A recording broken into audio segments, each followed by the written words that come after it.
नमस्कार, मी अनुष्का आणि तुम्ही पाहताय राज्य लोकतंत्र।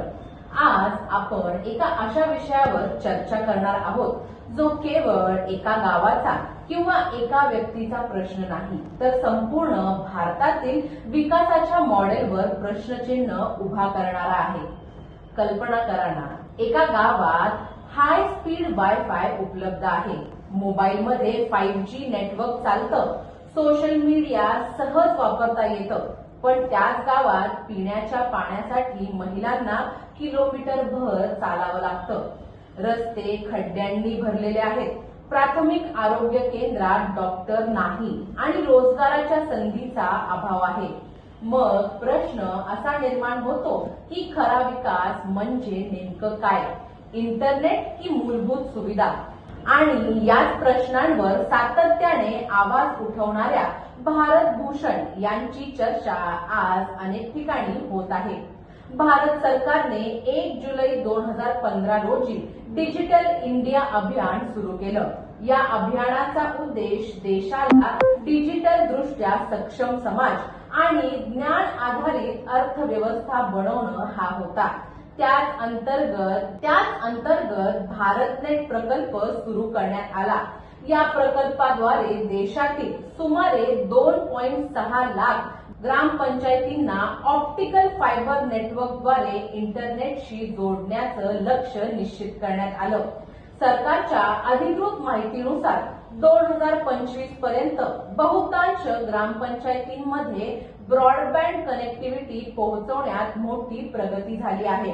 आज भारतात 95 कोटीहून अधिक इंटरनेट वापरकर्ते आहेत आणि ग्रामीण भागात इंटरनेटचा वापर झपाट्याने वाढत आहे।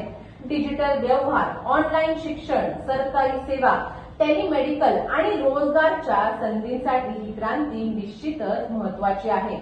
मात्र डिजिटल प्रगतीसोबतच मूलभूत सुविधांचा विकास झाला का, हा खरा प्रश्न आहे।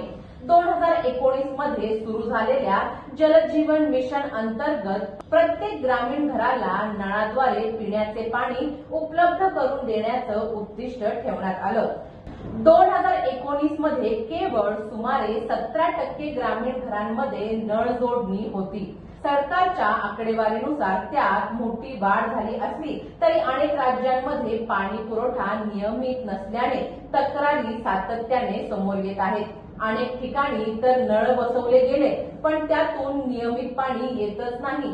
याचप्रमाणे ग्रामीण भागात आरोग्य सुविधांची कमतरता, डॉक्टरांची रिक्त पदं, औषधांचा तुटवडा आणि गंभीर उपचारांसाठी शहरांवर अवलंबून राहावं लागणं ही परिस्थिती अजूनही कायम आहे। प्रधानमंत्री ग्राम सडक योजनेअंतर्गत लाखो किलोमीटर रस्ते बांधण्यात आले असले तरी अनेक गावांमध्ये पावसाळ्यात रस्ते खराब होतात, खड्ड्यांमुळे अपघात होतात आणि वाहतूक विस्कळीत होते। त्यामुळे इंटरनेट उपलब्ध असलं तरीही जीवन सुधारण्यासाठी आवश्यक असलेल्या अनेक सुविधा अजूनही अपुऱ्या असल्याचं वास्तव नाकारता येत नाही।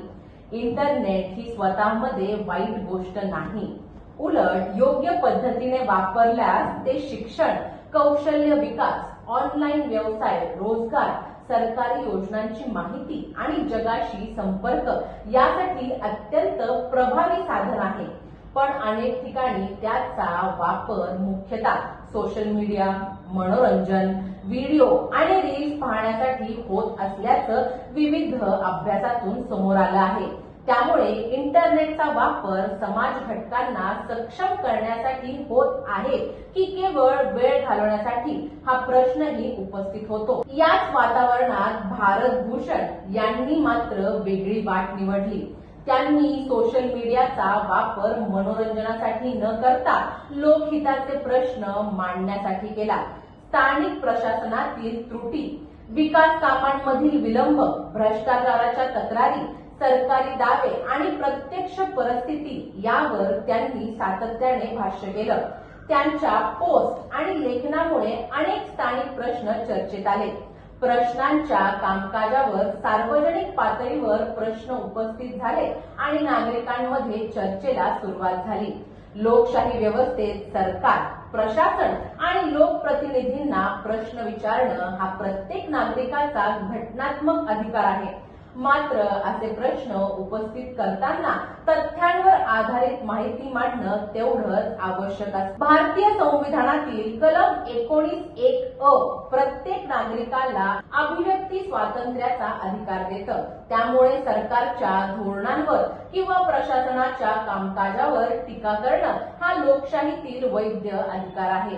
मात्र कलम 19(2) अंतर्गत राष्ट्रीय सुरक्षा, सार्वजनिक सुव्यवस्था, बदनामी किंवा न्यायालयाचा अवमान यासारख्या कारणांसाठी या अधिकारावर वाजवी निर्बंध लावले जातात। त्यामुळे सोशल मीडियावर मांडले जाणारे प्रत्येक मत तथ्य आधारित आणि जबाबदार असणं आवश्यक आहे।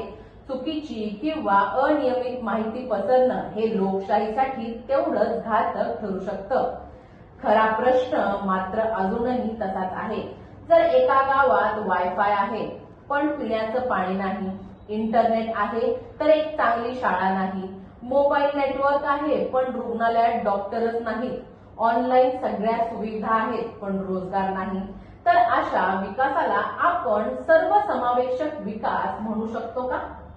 संयुक्त राष्ट्राच्या शाश्वत विकास उद्दिष्टानुसार विकासाचा अर्थ केवळ डिजिटल सुविधा नसून दर्जेदार शिक्षण, आरोग्य, स्वच्छ पाणी, स्वच्छता, पायाभूत सुविधा, आर्थिक संधी आणि सामाजिक समावेशता यांचा समतोल राखणं हा आहे।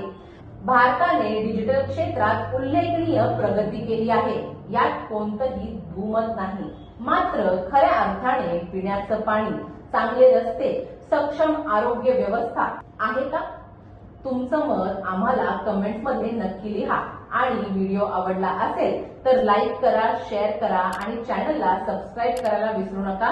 धन्यवाद। दैनिक राज्य लोकतंत्र।